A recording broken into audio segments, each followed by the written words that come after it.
I'm going to go behind the scenes and we're going to take a look at my Skillshare classes, courses, whatever it is we want to call them.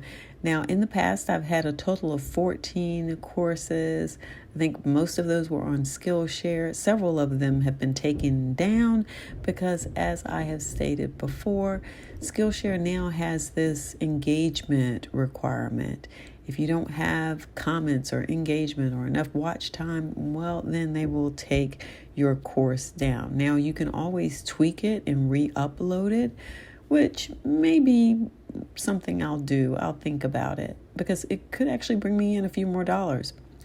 Let me talk about these 7 courses that I still have up here. Now, I'm not going to go into detail on what they are, but I want to give you some idea of how long they are and how many students they have.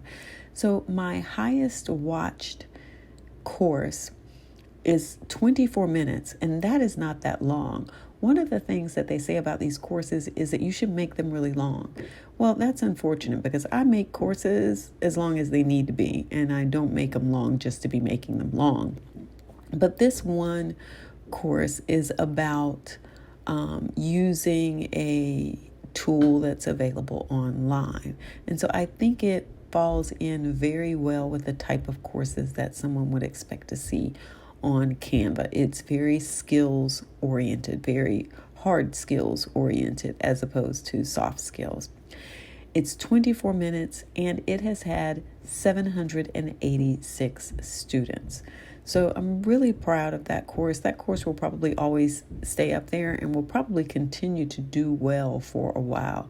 If anything, it would probably be helpful if I did more courses like that. I actually have a particular course in mind. But here's the other thing about Skillshare. They're very particular about the backgrounds that you use.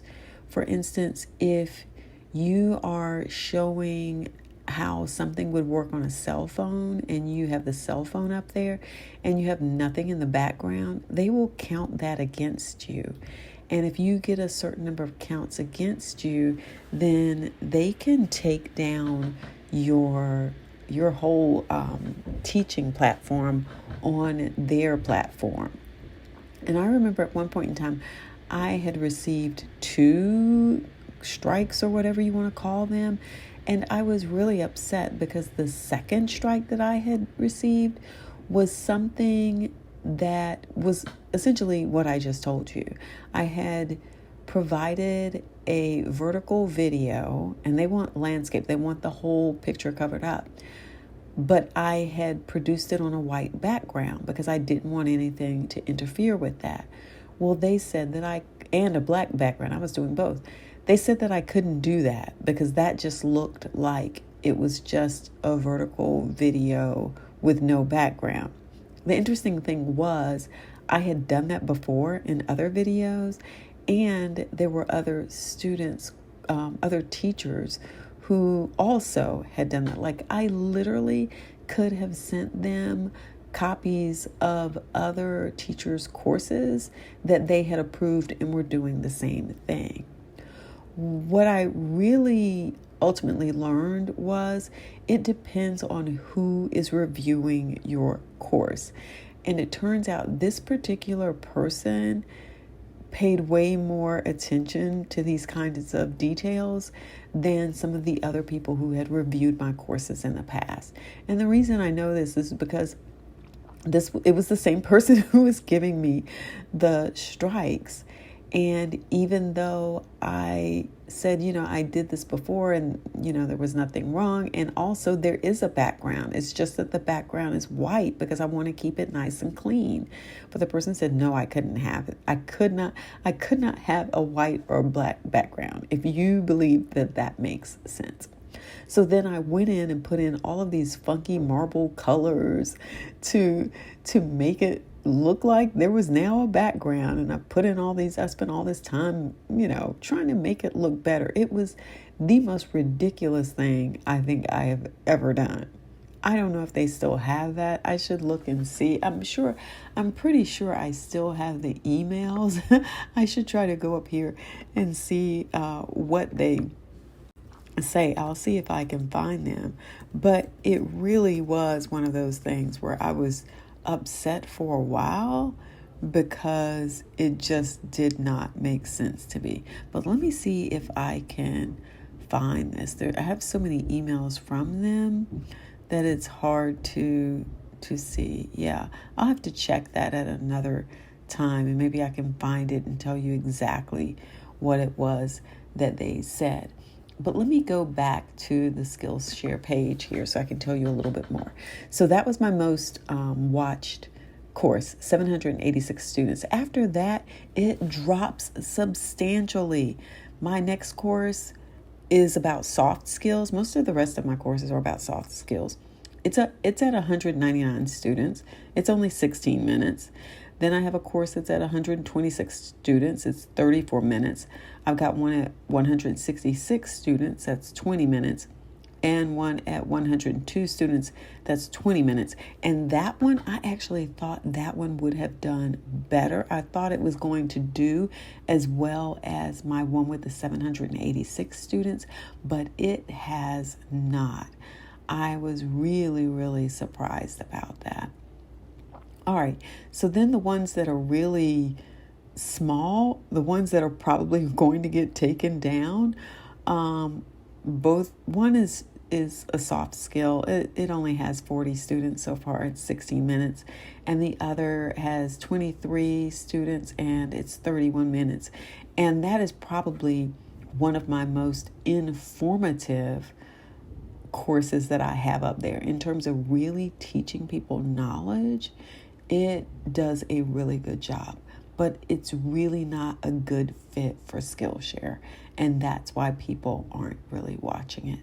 So that gives you some idea of the 7 courses that I now have on Skillshare. Remember, quite a few have been taken down. I haven't been able to find the emails yet of them saying they were taking them down, because I think that was maybe, was it earlier this year? I'm not sure. Oh, here's one from November of last year. It says, oops, I clicked on the wrong thing here. The subject line says content strike notification from Skillshare. And let me see if I can go back down here and see what it says. I'm trying to find his original message. I apologize because now it sounds like I'm just blurbing along, but I don't really see. Let me see. Yeah, I don't see his original message here, but I sent it back in. I said, I've updated the course. Let me know if there are any additional changes needed. And the person was like, thank you for making the updates.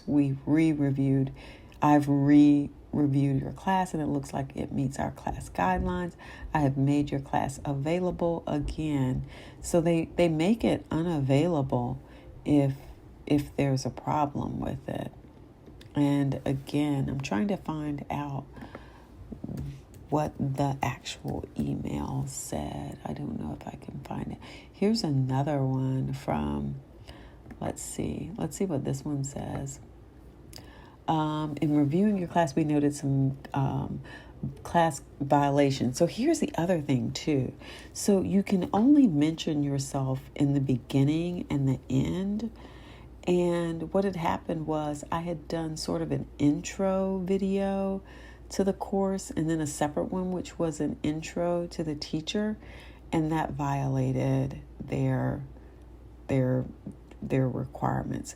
And so I had to put that together in one introductory email. So I couldn't do like an introduction to the course and then introduction to the teacher and then jump right into the subject matter.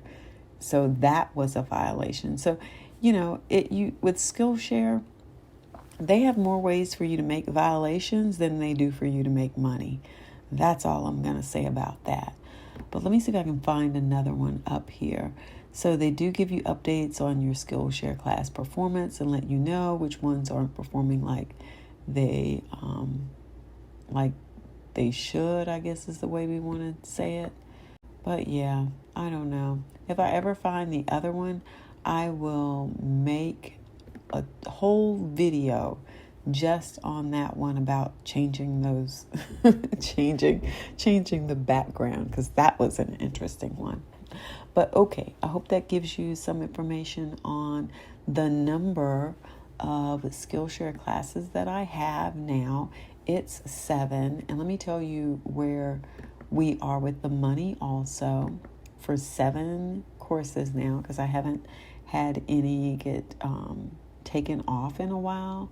So I really can sort of share with you the last couple of months. July's earnings were $38.94. June's earnings were $33.51. May's earnings were $45.54. April was $63.95.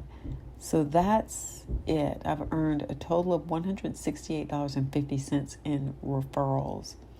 And we'll see how this goes. I used to come to this a lot and really just sort of see how things were going on a month-to-month basis and daily basis. But it seems like things have sort of leveled out in terms of the students. I usually get around 50 new students a month, and I usually get around 700, 800 minutes watched a month. So we'll see how that goes. But don't forget to like the video, give it a thumbs up, hit subscribe, notify, follow, whatever it is, based on whatever platform you are on. And leave some comments on your thoughts about Skillshare especially. Thanks.